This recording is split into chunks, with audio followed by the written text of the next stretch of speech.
Welcome to Toy Business Unboxed, your gateway to the secrets of the toy industry.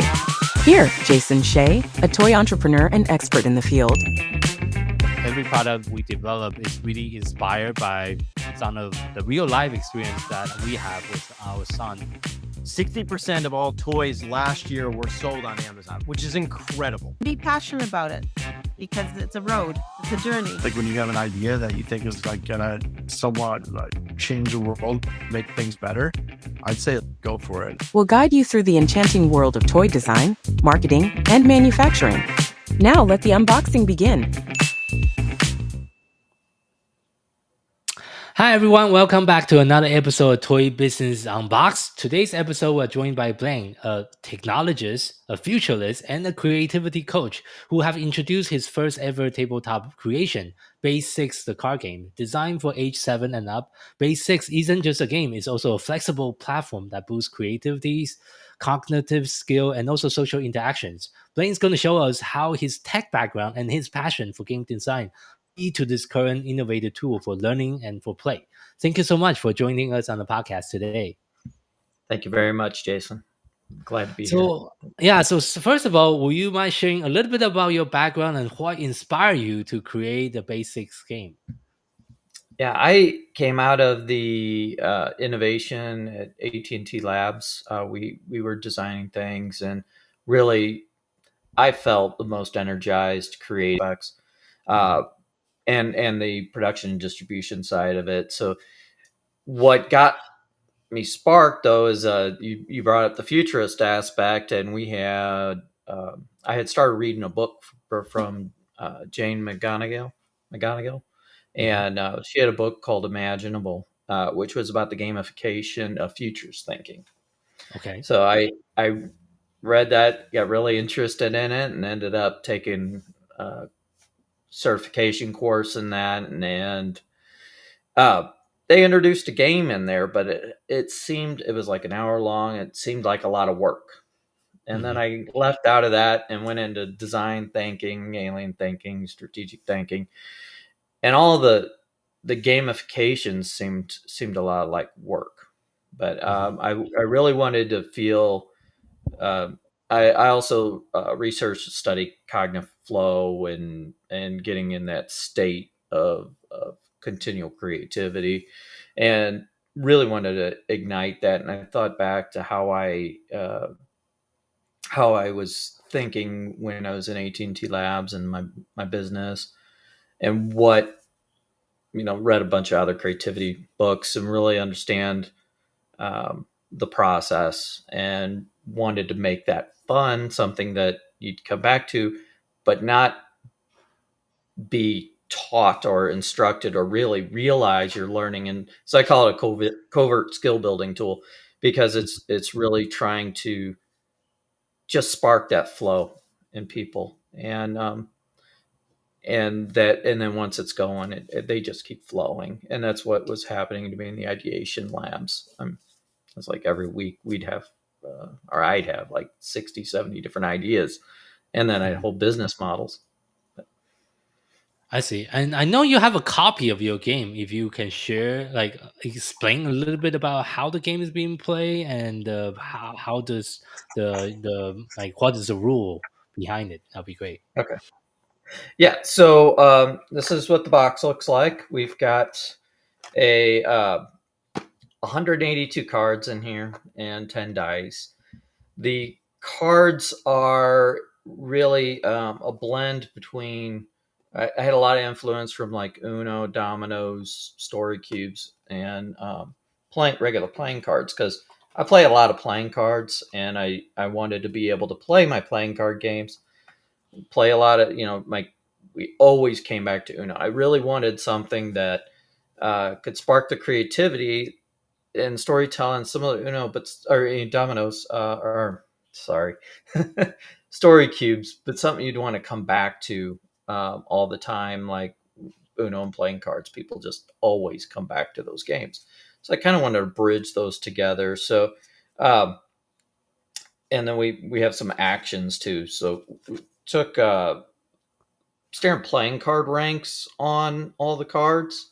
Mm-hmm. See, and then they're they could be rotated any way, and Okay. then images to where you can join them. They're all unique images. They're repeated 6 times, never on the same color, never on the same rank, never on the same ordinal position Okay. across the set. And there's really 2 sets in there. I do want to cover that. That's one set is for just a standard set with standard suits, and then Okay. the other set is action set. So it was originally, when it was built, was intended to be an expansion Okay. for the base set. My kids loved it so much, we combined it and made it one set and just went that direction with it rather than having an expansion. That's why we called it the launch pack, because it's kind of Okay. like has your dice, has the standard card game, which we built a lot of games for that, and you can create a lot more. And then we have the actions, which we have so many. I think out of the So base game we made. Oh, so go you ahead. line up the edges, then what do you do next? Okay, so the base rules, it plays down similar to Uno, and we've got lots of rules, but the base rules that are in the box Mhm. are similar gameplay as Uno, where you're playing down, but you're playing out across spatial area, and you're Okay. joining cards. There are some distinct differences between Uno and this, and a lot more strategy. Mhm. I'm trying to find some normal cards. These are all actions. So you're going to combine based on rank or color Okay. and Okay. come up with a story based on the combination. Like, for example, here is a bee and an archer, or bow, and they're intentionally abstract so you can interpret them how you want, Mhm. or play a relationship style game. Okay. And it gives the player also agency to where they can decide which card to play and which sides to play it on, and you could join on multiple sides and come up with much more complex and intricate stories. So I I might say, see. like this one is I do a lot of archery, so this is a little personal for me. I Mhm. was I was out shooting my bow and arrow, and I stepped on a nest, and they attacked me. You know, something like, I and it see. could be as funny or age appropriate or as detailed as you want, or even I think we talked about developing courses too for kids and lesson plans. You can take them and use them to drive a story creation, a comic book creation, or pictures, depending on the age group, Mhm. um, and really can drive that in the classrooms, or to spark some homework assignments. There's a lot of we got story cubes initially to spark art my kids' kind of imagination with doing their homework assignment. They always said they couldn't think of anything, and but after that, it just went on a shelf and it hasn't really been out since. So that's kind of, I didn't want that, because I think it's a good skill to build I and see. I see. putting that into a game, but something you want to come back to, but not also being like, okay, you got to come up with a story. It really is more. Um, we recommend you coming up with a story, but it's not required. Sometimes you get in 2, 3 other people. Some people are telling stories, and then people put down on a combination, and then find they start wanting to tell a story. So it's Mm. intended to kind of bring that social Aspect. communication aspect out of people Okay. And you without also feeling. really help developing like creativity's skill as well, right? Well, yeah. The creativity, the communication of the ideas, it helps. I mean, when you're like an entrepreneur, you're also. Uh, we do this pitch karaoke thing in our entrepreneurship group, and we used the cards for that one time, or a Mhm. couple times, where we combine the images and then we sell it, we pitch it, Mm. and we also have a game that we interact. With kind of like an investment type approach with that kind of idea into the gameplay, which is more of a scoring model for the stories. The base one is not in the book, is more Mhm. just to kind of pull you out of that. And then once you're comfortable in that situation, you can expand into more of those scored on ones or the relationship ones. I see. What would you say is the main target age group that this game is designed for, and how flexible is the gameplay? Well, really, it's designed for anybody. I've even played with 5-year-olds, but the box is marked at 7-year-old and Mhm. 7 and up. It is Mhm. intended for anybody. I mean, anybody plays. My grandpa was 98 playing cards when he died. Mhm. So these could be used as for that, and they could be used for. We got a lot of detailed strategy games that are more for adult groups, but my my friends all love playing. We've got one called High Queen, which is a head-to-head one that a lot of people really like that have played it. I see. And I think you also refer to this whole kind of ecosystem you're building as a platform. Can you also kind of expand on beside the car itself, like the other things that you're also building that's attached to this?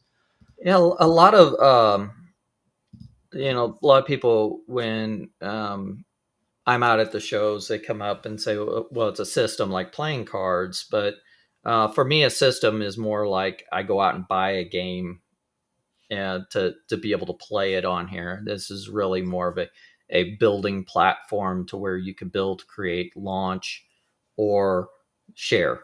We've got a whole community aspect. I'm in this to spread the passion for creativity and building these other critical skills like lateral thinking, divergent thinking. Um, it's really kind of and social skills. Honestly, we've been getting all this staring at your phones all day or being stuck on a computer all day. Really don't get that social interaction. I see. And can you give a more example of what type of activities or game can people really build around the basic system? Well, they are abstract, so you could any standard playing card game. We've got any standard dice game. Then we've taken those standard playing card games that everybody's used to, and then we put a creativity spin on it, or maybe a strategy spin on it, or a spatial because it plays out because of the shape, and you have Yeah, sides to join on. It leads to a bunch of different ways to play. So we've created some unique games. I think we got Pyramid and Diamond, and we've got also a 3-way game out.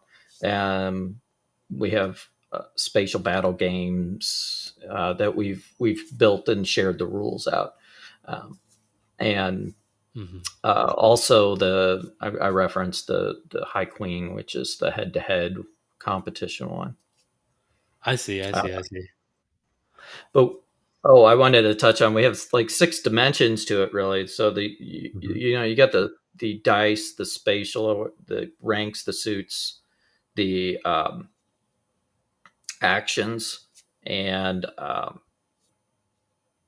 the images, and you can use all those elements to build a game. You don't have to use every one of them in each game. You could play like a stack version of the game, and we have a stack version called Shia, which is 6 in Celtic, but it which is intended more for space constrained or travel, and uh, we have those rules out online as well. So Okay, so you have very like many a few different rules that you just mentioned that you can play the game a little bit differently. And how would you say with your background in tech and that really influenced the way you're designing the current games and also your journey in the the game industry so far? yeah, a lot of that going back to where we the introduction where we were talking about in the ideation labs. That was we were designing hardware, designing ways to communicate, and just connecting things that might not normally be connected. Then hmm leaving, starting the business, we were also combining things that weren't usually together, uh, hmm and coming up with new products. And then you look at all the previous research. that comes out of, I worked a bit at, Monsanto and Solutia. That's how they were inventing things too. They took things from nature, aspects of nature, put them with the material, bring them together, and they have a new product. They did that with, I think Post-it notes, Velcro, stuff like that, those examples, and that they came out of 3M I see. and Monsanto and stuff like that. Going on, that's really kind of that's kind of how we evolve naturally, and being able to make that connection. The other key thing is noticing the combination, noticing the connection, I see. or discovering a connection. How do you envision Base6 being used in the school environment or other learning environment? That really is going back to the I touched on a few minutes ago, where you can split the class up into groups, and rather than playing traditional ones, we've created some lesson plans to where you might combine the cards to come up with one might have combine three cards to come up with the character, combine three cards to come up with the environment, and three cards to come up with the action. And then you come out with a story or an idea or product out of that. Maybe in the youngest grade, like second grade, you might end up drawing a picture out of that. Then the next one, you might turn that into a comic book, and then the next one, you might turn it into a story, and then we get in fourth grade, you take that and you pitch it as an idea, and try to sell the class on it, and then the class votes. Kind of evolve those skills into more of a product creation type mindset. Okay, I see. And so far in your journey of creating these companies, what has some of the biggest challenge you have faced creating your first product? Where your business is best suited, which is in the marketing aspect, has been the biggest struggle I see. for me, and the amount of time investment. So having that skill, and you've helped me a lot with that as well too. So thank you. Oh, and you're welcome. Yeah. Mm. and being able to position and reposition products to be more visible. I see. That's one of the biggest struggles. Yeah, that's a common struggle and challenges a lot of the startup entrepreneur that I talk to also face. It's not easy to kind of get the name out there and really bring the kind of a market awareness for the product that you're creating. So what is next for Base6? The platform, the games. What is on the horizon? Any additional expansion you're working on, or any partnership that you're working on? Well, we've got a lot going on. We're giving a facelift to the site, and then we've also got. I'm working on some code for changing the rule sets to be in a standard template that also focuses on what skills that particular game focuses on, and also the courses and the lesson plans. Okay. We do have additional sets that we have in print play right now, but really want to focus on this first product, getting the rule sets out there. Those rules can be applied to all the sets. They bring more imageries, more color in there, to create more stories. And we have some other actions too, which you test out the actions. We put them out online. You can use like overload the question mark or one of the other cards with a different type of action, Okay. and test that out. We've got some of a matrix out online too. The matrix ends up coming up to 319 million different gameplay variations. That's a lot. Yeah. They're just slight modifications, but Yeah. the dice were really in the set for that matrix. The matrix is a bit of it's one sheet, and you roll the 10 die, and it comes up with just the six, the rows, the color, and the columns, the number, and and it comes up with a bunch of different variations that you can pretty much play a different game every day for the rest of your, or every minute for the rest of your life. And we also have patterns which then double that. So or actually triple it, because there's 3 different ways to do that. So, I see. so it's a lot. Yeah, for sure. So, as well, kind of wrapping up in today's interview here, if you have to share just one piece of advice with someone else that's also getting started in the toys and game industry, what would that be?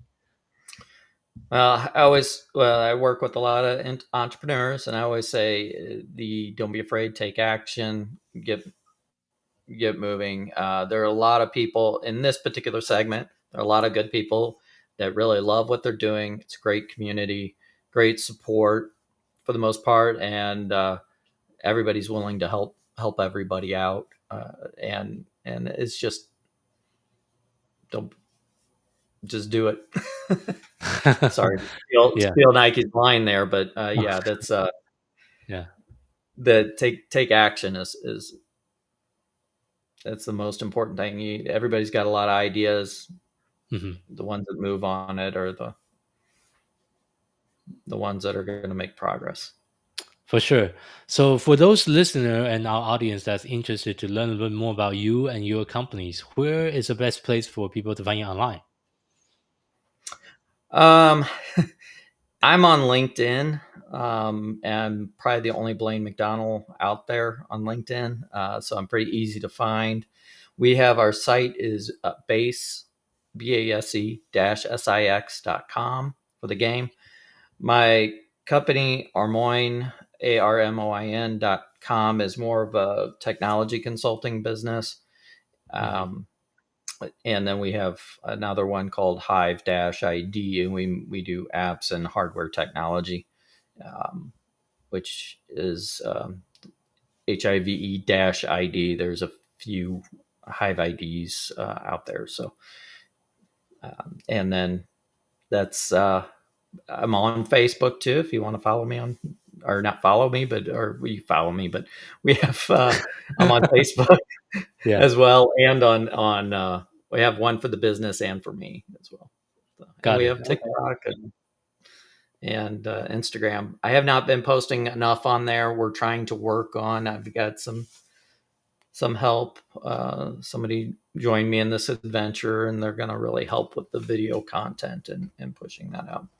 I see. Okay. Thank you so much for sharing that. And thank you so much for your time today, sharing your journey and some of your experience building your own card game company so far. Thank you. And I do want to add in, my kids have been helping out a ton. We're also working on a book with the game. So, nice. But it is a family kind of business. We just invite everybody to join the family and share. I see. Yeah, thank you for sharing that. And for our listeners, thank you so much for tuning in to this episode of Toy Business Unboxed podcast. We hope you have enjoyed today's conversation and find it insightful and inspiring. If you like what you have heard, be sure to subscribe to our podcast on your favorite platform so you never miss an episode. We really appreciate your support, and we'd love it if you can leave us a review and share the podcast with your friend and colleague. For more resource tips and the latest update within the toys and game industry, visit our website at toy-launch.com. Join the conversation and connect with us on social media using hashtag #ToyBusinessUnboxed. We'd love to hear your feedback and suggestions for future episodes. Until next time, keep innovating, keep creating, keep bringing joy to toys. This is Jason Shea signing off on the Toy Business Unboxed podcast. We'll see you in the next episode. Thank you so much, everyone.